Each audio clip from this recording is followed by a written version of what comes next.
Oi, galerinha do nono ano. Então, para hoje, gente, vamos estudar as relações textuais indicadas como por meio de expressões conectoras. Então, as expressões conectoras nós já vimos, são as conjunções, que também foram chamadas de conectivos, certo? Então, vamos ver lá.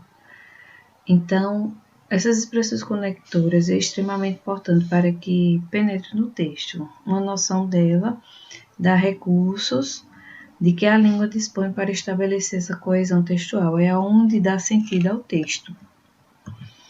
Esse termo é bastante amplo, mas é estabelecido entre as palavras, as orações, os períodos ou os parágrafos que podemos chamar de coesão. Então, o entrelaçamento entre as partes do texto, o primeiro, o segundo, o terceiro parágrafo, vai existir sempre esses conectores que vai dar essa relação de coesão, certo? É de sentido. Então, toda palavra ou expressão que se refere a coisas já mencionadas no texto, ou mesmo ainda que virão, são elementos conectores, que vimos que são as conjunções. Os termos a que eles se referem podem ser chamados de referentes, então, algo pode se referir anteriormente. Então, muita atenção, pois os conectores são, vamos ver, os mais empregados. A gente já vai rever novamente as conjunções coordenadas. Então, a conjunção já é esse elemento, é esse conector. Então, é muito importante para que vocês conheçam para a interpretação e compreensão dos textos, tá certo? Então, simplesmente são as conjunções.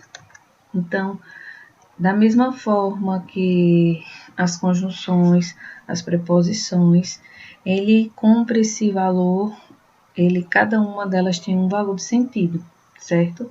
Então, vamos ver aí, nós vimos as conjunções coordenadas e subordinadas. Hoje nós vamos ver as coordenadas, e elas são 5. A primeira delas é a aditiva. Ela estabelece uma adição, soma de coisas. Então, são elas o i, o nem, o mais também. Não só pintava, mas também fazia versos. Veja que foi uma adição de duas ações, de pintar e fazer versos. Mas também fazia versos. E eu posso também substituir. Não só pintava e fazia versos. Não somente lavou, como também escovou os cães. Então, foram duas ações realizadas, eles teve uma soma. A segunda é as adversativas, estabelecem ideias opostas, contrastantes. São elas, mas, porém, contudo, no entanto, entretanto, todavia. Correu muito, mas não se cansou. Veja que a ideia de oposição, a pessoa corre muito e não deveria ter ficado cansada, mas aí ela não ficou cansada. Então, aconteceu uma ideia contrária.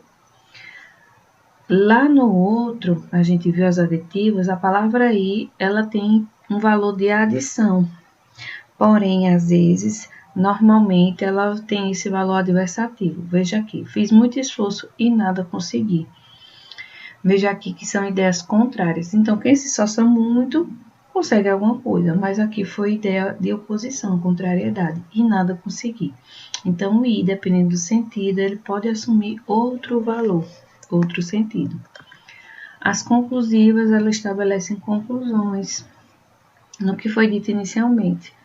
E a gente encontra o portanto, o logo, o pois, o por conseguinte. Então, chegou muito cedo, logo não perdeu o início do espetáculo.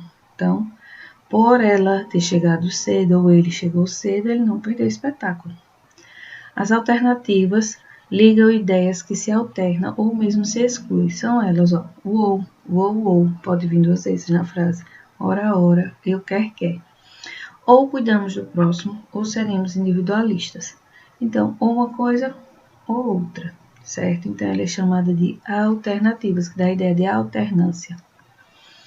E, por último, as explicativas explicam ou justificam o que se diz na primeira ação. São elas o pois, o porquê.